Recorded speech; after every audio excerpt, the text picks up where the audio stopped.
BMW has been creating a lot of SUVs: X1, X3, X4, X5, X6, X7. I think I might have missed one more. And for some reason, if you don't like the X1, well, BMW has now brought the all new X2. Welcome, everybody, then to the 2024 BMW X2 28i M Sport. Let's see how this crossover coupe style SUV is.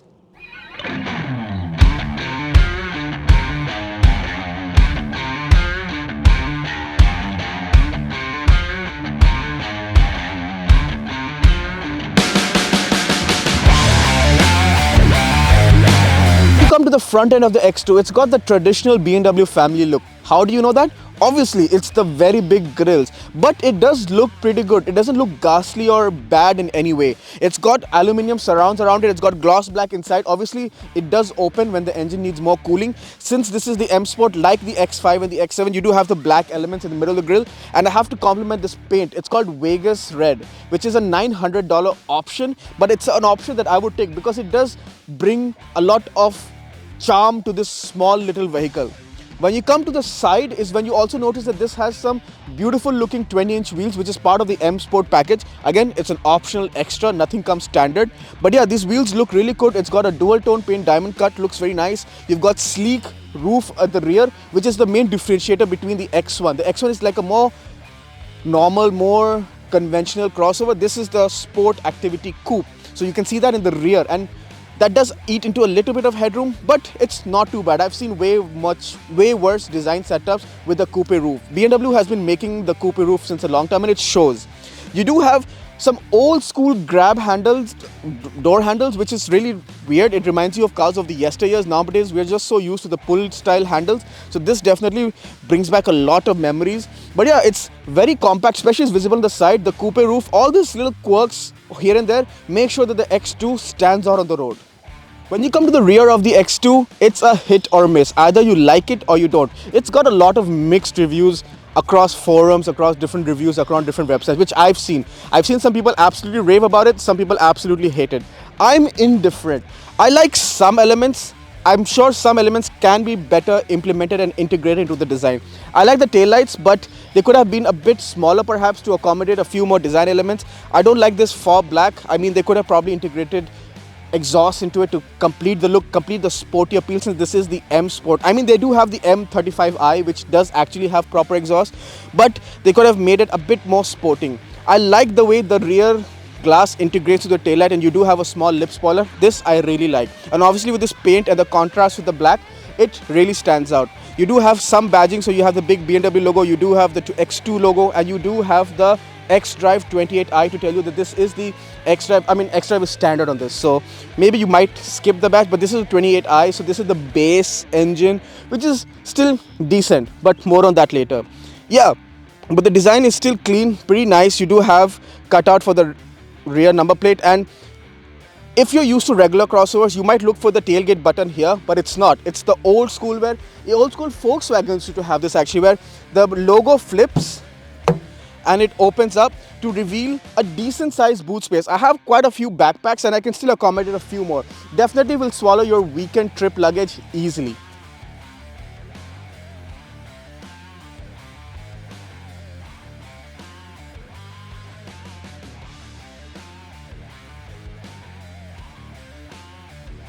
I'm now inside the BMW X2, and it's totally been updated, refreshed compared to the previous X2. It's a whole new world, more in tune with the current BMW design language that they have been implementing in all their cars. So you have the same curved screen. It's not as big as the bigger X SUVs or the 3 Series or the 5 Series. It's much more compact. It's much more in tune with the X1, but it's still got a curved screen. It's very nice. The resolution is top-notch, crisp. Everything, the touch is good. However, this is the iDrive 9. If I'm not wrong, 9 or 9.5, but it's very buggy, I would say. The wireless CarPlay isn't the best implementation I've seen. It disconnects very frequently, music cuts in, GPS cuts. I wish that was better. Maybe a software update here and there will definitely fix it. Doesn't seem like a hardware issue, seems like more of a software issue. So I do have hope that it can be fixed. The AC controls the heated seats, heated steerings, everything from the screen, which is nice. The speedometer is here. You can change a few modes of the speedometer with the amount of data you want to see. You got one big central vent, some vents on the dash for the passenger. You do have a floating armrest, so there is no real proper armrest which you can open. I mean, you can open it, but it's very, very small. So I would say that this space is really cool. It's a floating armrest. You can put lots of stuff. I do have like my sunglasses. I do keep some keys and stuff like that.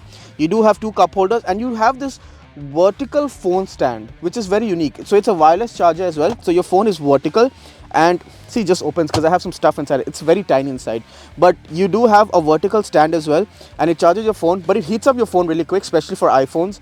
And I would say that it doesn't charge as quickly as it should. I believe new cars have very efficient wireless chargers, so that can be a scope of improvement. But it's got some cool ambient lighting as well around the charger, around the dash, so at night the interior feels very, very premium, very BMW, which is pretty cool because they haven't skimped out. Because considering this is one of the cheaper offerings in the SUV lineup, they haven't skimped out. It still feels very premium, very much like a true BMW. You do have this thick 3-spoke. I have to emphasize on thick because it's very, very chonky, the steering wheel. So when you're holding it, after a long time, I'm holding a steering wheel that this is this thick. But you've got lots of aluminium. I love the build aluminium finish here on the bottom of the steering. Has the M logo because it is the M Sport. But yeah, you do have paddles itself, and you do have a boost paddle. So on the minus, the lower the paddle to reduce the gears, there's a boost. So if you hold it, you get additional boost for 10 seconds. So even if no matter you're in eco or comfort, the car goes into sport plus, and it just gives you all the power ready at the tap of your throttle. You've got the same aluminium leather all over the dash. You've got this cool aluminium pattern with lines in the dash, which is again very funky. The seats are very cool. It's part of an option, but they're very, very cool, and they're very hugging. So I love the side contours. It really hugs you. So when you're cornering this SUV, you are not moving. So you are focused in getting the right line. You can have some crazy amount of fun behind the wheel of this SUV. You've got adjustments for lumbar, everything. You've got manual under thigh extension, which I truly love. It's an underrated feature. This white shade, I really like the white and grey with the red stitching, stands out. It looks really good and complements with the exterior paint really well. What can I say? It's a true BMW from the inside. They haven't skimped considering this is the cheapest, one of the cheapest offerings in the market. It just feels so nice and very much worthy of the price tag. I'm now in the rear seat of the X2. As you can see, rear seat is not its forte. And obviously, if you want the extra headroom, then you can always get the X1. The X2 has always been its stylish, less practical counterpart, something that you want to stand on the road, and you do have to sacrifice somewhere, and that I would say is the headroom. I'm not the tallest person in the world. I'm 5'8", but I can definitely see 6-footers would definitely brush their hair against the roof. But that's the case with all coupe SUVs, so not its main flaw. It's just a generic trend of this kind of category of vehicle. Space is okay. It's a bit cramped. Again, as I said, this seat is a little more behind than what I would sit. I have enough knee room. I have a lot of space to tuck in my feet. Yeah, overall it's okay. Under thigh support is really good. Backrest is very nice. Headrest is also nice. So seating posture wise, it's really good. Space could have been a bit better. Honestly, I feel like they could have maybe carved out the back of the seats to maybe generate a bit more knee room. Also, the windows aren't the biggest, so it does feel a bit claustrophobic, especially considering there's dark surrounds in the black roof liner. It does feel a bit claustrophobic, and they're also tinted, so they all have the privacy glass, right? So not a lot of sunlight comes in. The panoramic glass does not come all the way back as well, and also the glass doesn't open. It's only a glass to let light in. It doesn't actually open, so you can't actually get some air in. So that's again of a downer. You do have AC vents, Type-C ports, you have some storage, you have nets to keep some stuff, so it's practical enough to keep some knickknacks here and there. But yeah, overall it's fine. You do have the same stitching pattern, which I really like. The grey and white feels very premium. In fact, very similar to the X7 press car that I had not too long ago. Reminds me a lot of that. You do have a center armrest as well that comes down. You do have two cup holders as well, and it's actually a very, very perfect height, so you can be comfortable for long journeys. What can I say? It's a car that's mostly meant for the front passengers, but you can accommodate rear passengers once in a while, provided they're not over 6 foot tall.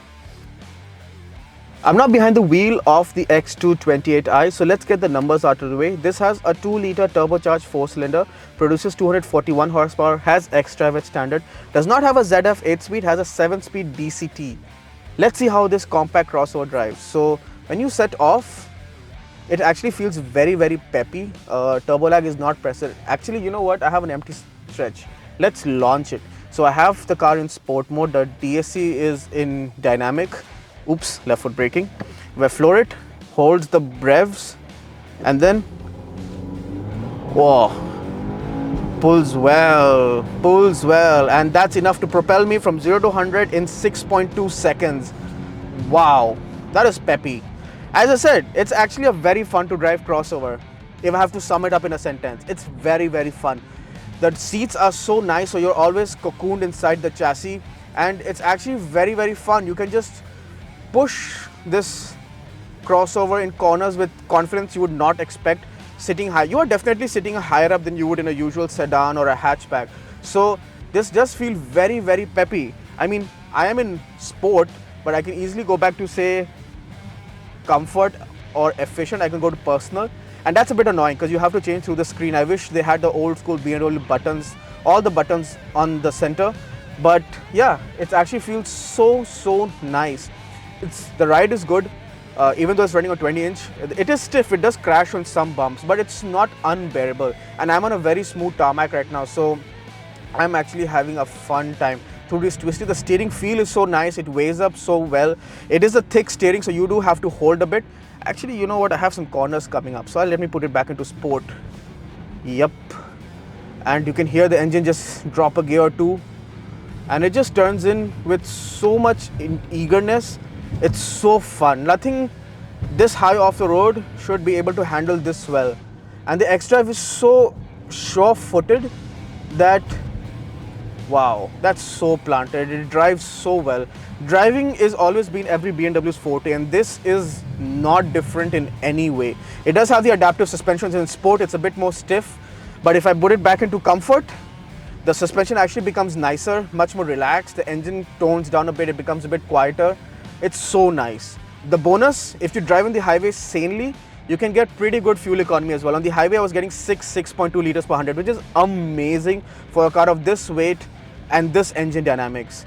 What can I say? Drives well, handles well, is decently fast, very efficient, has all the corners covered, honestly. In conclusion then, the 2024 BMW X2 28i. Honestly, I have a few mixed feelings. It drives really well. It's one of the best driving compact crossovers. I mean, it's a BMW, right? So they have to get that part right. It's just so sublime.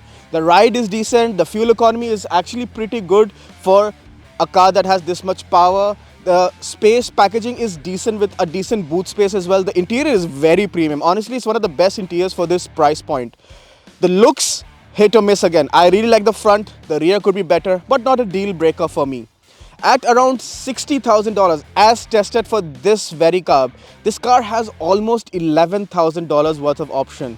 The base price is $48,000, but the M Sport, the wheels, the adaptive cruise, the interior options, everything added is close to $11,300, which is a lot of money in options. But at $60,000, it's fully loaded. Like, you'd never have to need any other equipment that any other car would have, because this has it all covered.